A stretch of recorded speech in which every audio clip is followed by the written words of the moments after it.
Welcome back to another segment of Credit and Magic 3-6. And on this segment, I'm going to kind of talk about credit and money and how they are all interconnected.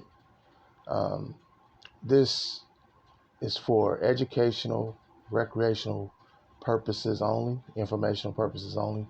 It's not my intent to get you to do anything.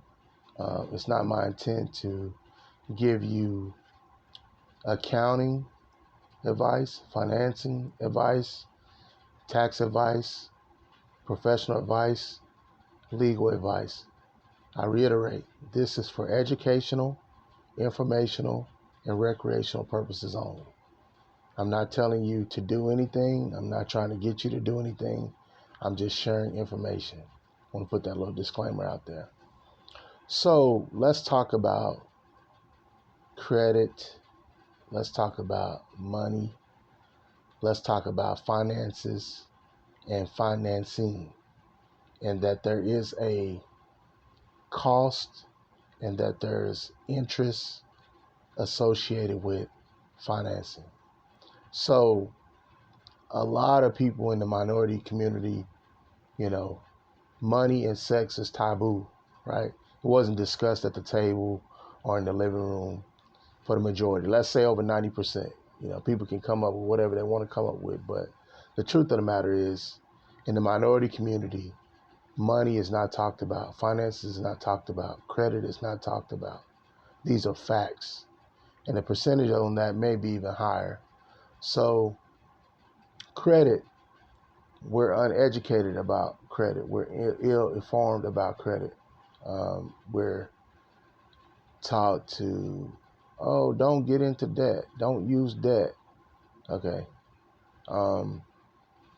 That can be from different perspectives, though, because I can tell you right now that people that advance, people that are getting ahead, people that are prosperous, people that are rich, people that are wealthy, they leverage debt, right? Now, they don't get debt and go consume name brand stuff, luxury vehicles and high-end vehicles, um, a home that's 3 or 4 or 5 times outside of their means. That's not what I'm saying. What I am saying is that they use their good credit to get access to resources to acquire some type of asset that will appreciate and that will bring good returns, great returns, amazing returns, right? Remember, risk versus rewards. Low risk, low reward. High risk, high reward. So they leverage debt to advance, to accelerate, to increase. Whereas people that are uneducated about debt go into debt, getting their wants. You get what I'm saying? So credit has a cost, so you need to get the distortion, get the delusion, and get the illusion out of your mind. When you receive money in, no one's doing anything to you to take the money away from you illegally. Now, legally, depending on your circumstance and your situation, your credit score, your credit profile, you may be paying a larger interest rate. But this is where you have to have common sense and you have to write out a budget, write out your expenses or your expenditures, write out what you have coming in and match it up. Either you're going to be at zero or you're going to be in the red or you're going to be in the green, which is positive. Based on that, that should be how you make decisions for a period of time, because you have to be able to have stewardship over what you have, not what you desire to have, not what you wish for, not what you dreamed of. You got to deal with the actual numbers, right? Life is like this. You have to deal with life as it is, not as you wish it to be. So if you got $300, you can't be thinking you got $3,000 and actually paying bills with the $3,000 versus paying bills with the $300. Hopefully that makes sense. You got to deal with what you tangibly have on hand to meet your expenses, to meet your obligations, to meet your expenditures. And hopefully this is making sense. Why? Because when you begin to operate like this, It's 300% ownership. You're taking ownership. You're being accountable and you're being responsible. Now you open up the door for opportunities to bring in more income. Um, you know, to be lucky, to be prepared for any given situation, to acquire more. And now that you're respecting money, more will come in, and it won't always be tight. It won't be where you won't want to come to the table with the paper and write out how much money you got coming in and allocating it to where it's going. Because respect for money is knowing every penny that comes in and knowing every penny that's going out and where it went. That's the beginning of ownership, accountability, and responsibility. And when you do that, you open up the doors for more to come in. It's just a fact. That's just the way it is. Opportunities will come. You know, somebody may know that you're good at this and they'll be like, hey, man, I need you to do this for me. Or somebody will keep saying, hey, man, you're good at this. You should start a business or you should start a side hustle. So on and so forth. And then it's just bridges of incidences, serendipity, and synchronicities. One thing just leads to another, but you're just going with the ebb and flow. And because you are open to it, you're obedient to it, you just get blessed. And you be like, man, I should have been doing this all the time. But you wasn't aware. So now that you are aware, these things are flowing to you, through you, for you, as you. That makes sense. So credit, there is a cost, right? If someone lends you $10,000, they're not lending you $10,000 to get $10,000 back. They expect to advance. They expect to profit. They expect to come off of taking a risk and lending you money. So there's a cost associated with credit, and it comes in the form of interest, right? And the rule is either you pay interest or you receive interest. So if you have to read what you are agreeing to. If you don't understand, you have to ask questions. You have to read what you are agreeing to before you agree to it. You have to read carefully what you are agreeing to before you agree to it, right? So understand that when you get money, it's going to cost. When you get a car, it costs. When you get a home, it costs. When you get an apartment, it costs. When you get clothes, it costs, right? You either pay for it with the representation or the symbol of money, which is the paper dollar bill, the note, or you swipe your credit card or your debit card. It's always accounted for. There is no free lunch. Everything costs.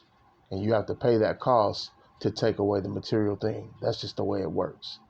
So to the degree that you can get what I'm saying and begin to see it from a different perspective, clear your head, get bandwidth, and clearly process what I'm saying, because you can't have these illusions, these delusions, and this distortion in your head like you're holding a pile of money and someone comes and knock it out of your hand. It goes out in the air and it goes anywhere. And you had this X amount of dollars and someone asks you, what happened to your money? And you say, you don't know. This is why you got to write everything down. If you received your paycheck, let's say it's $2,000, no one came and tapped underneath your hand and made the money go into the air and the money dissolved. No, you paid rent. You paid the electric bill.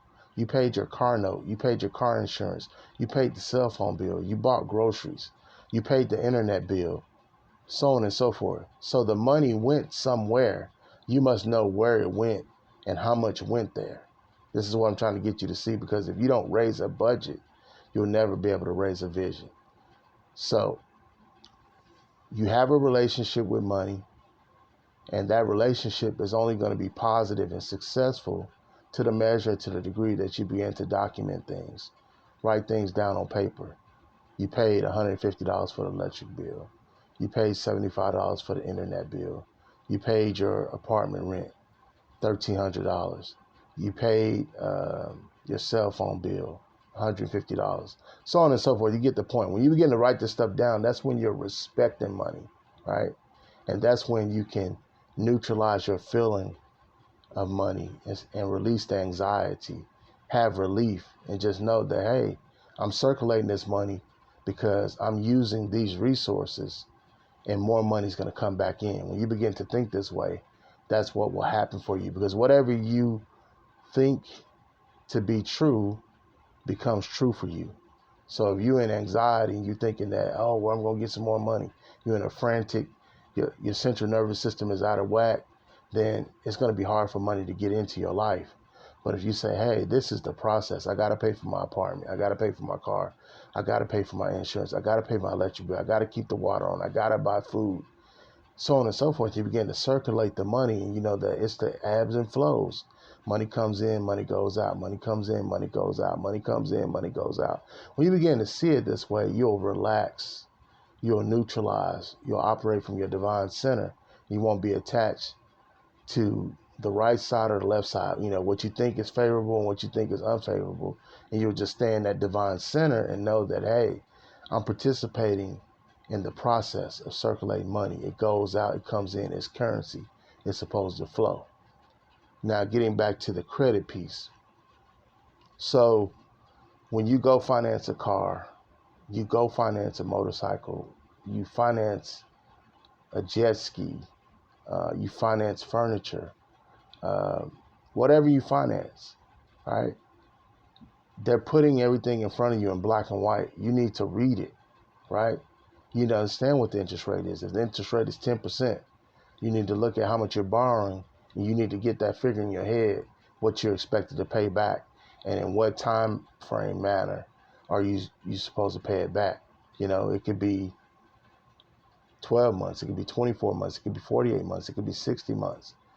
And you can always ask, is there a penalty for paying it off early? And usually it's not. So you can have the smaller payment, but there's nothing stopping you from making a larger payment from time to time to lower the time frame that you're paying it back. And that will cut off some of the interest. You know what I'm saying?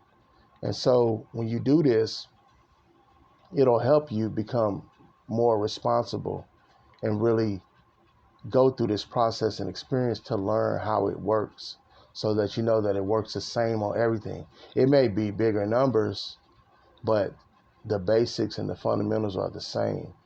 You're making the payments, right, on time or before time. You're making the payments on time or before time. You're making the payments on time or before time. And if there's no pre-penalty for paying it off early, you know, every 3 months you can throw some extra money at it. Instead of going 60 months, if you do this every 2 or 3 months, then next thing you know is you may pay it off in 3 years instead of 5 years, and you save a lot of money on interest. This is kind of how it works. So what are people that, creditors that trust you or entrust you, looking for? They want to know about your ability to pay back and your willingness to pay back, right? They want to know about your ability to pay back and your willingness to pay back. Why is this important? They want to know you have some form of money coming in, so that they know that there's at least a 50% possibility, potentiality that you'll pay. Then they go and look at your credit report, right? Your consumer report, to see what have you done in the past. And they're only willing to take the risks that your previous creditors have taken.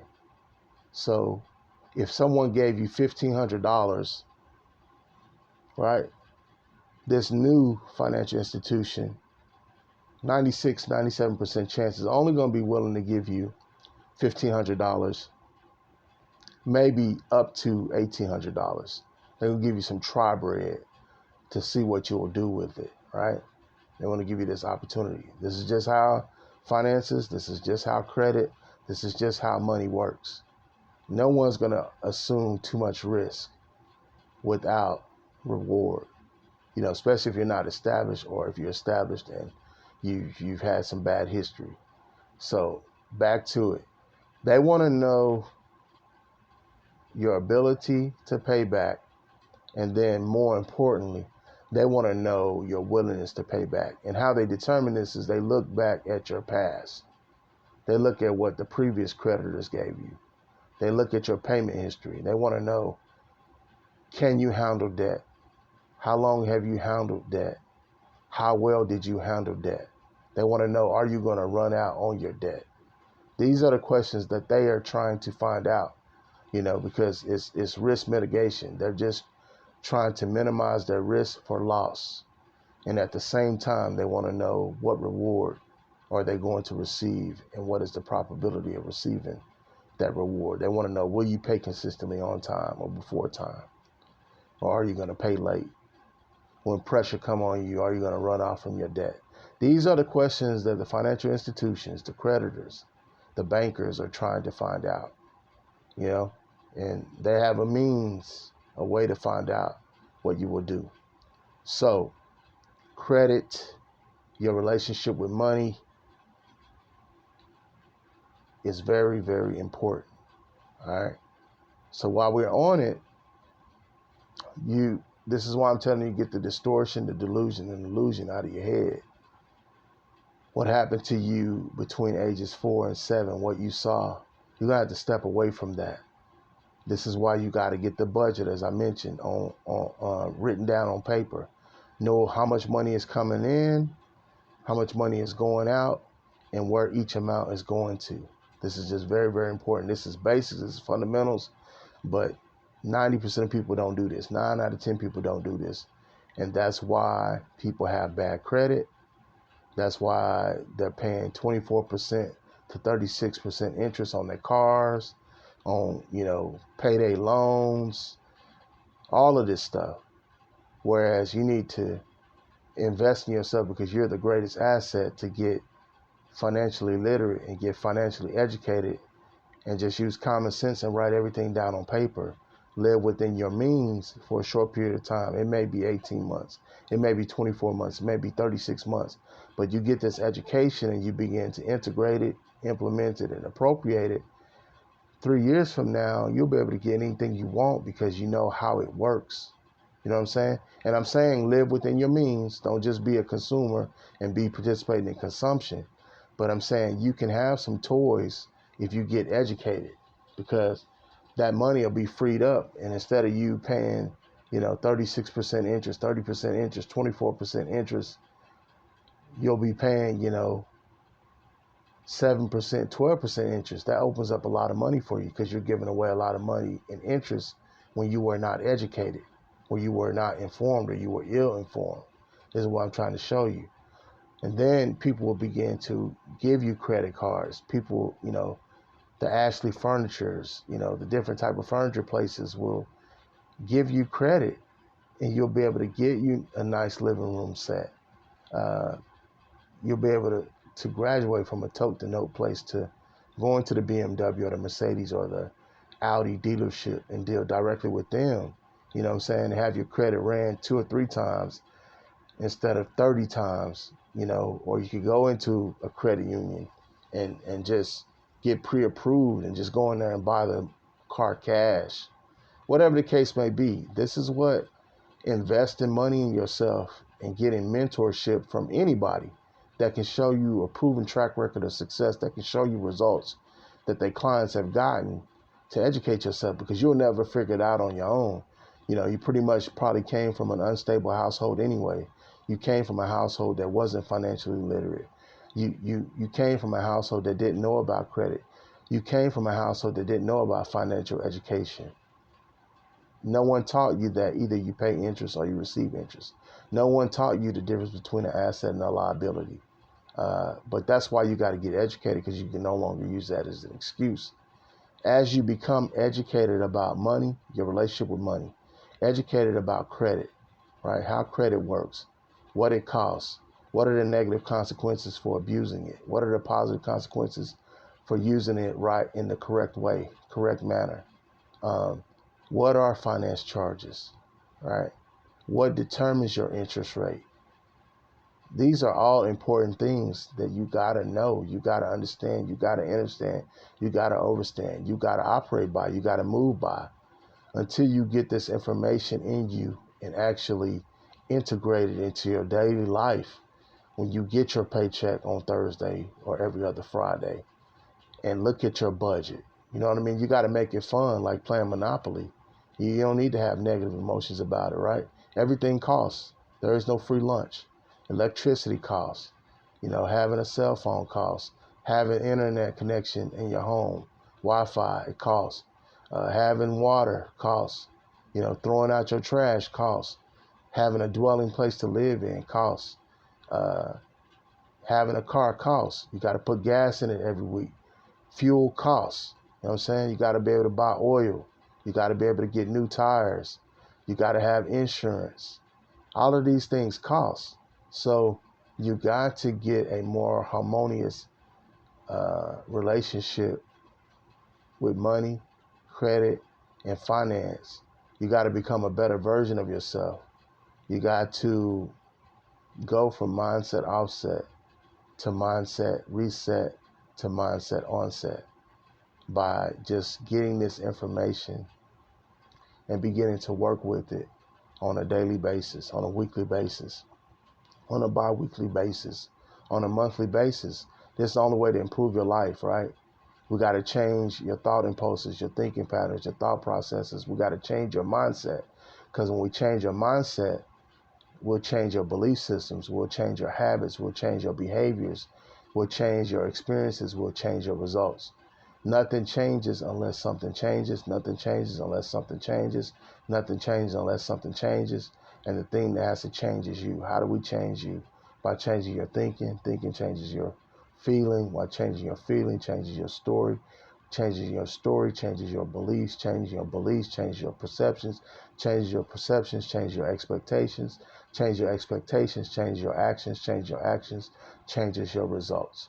We've been live on Credit and Magic 3-6 talking about credit, money, finances, and the cost of credit.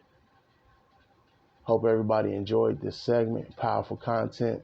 We're all working with this anyway. We just got to raise our level of awareness with this so that we can get back on the good foot, the path to relief, the path to freedom, the path to choices and options with credit and finances. Until the next time, peace.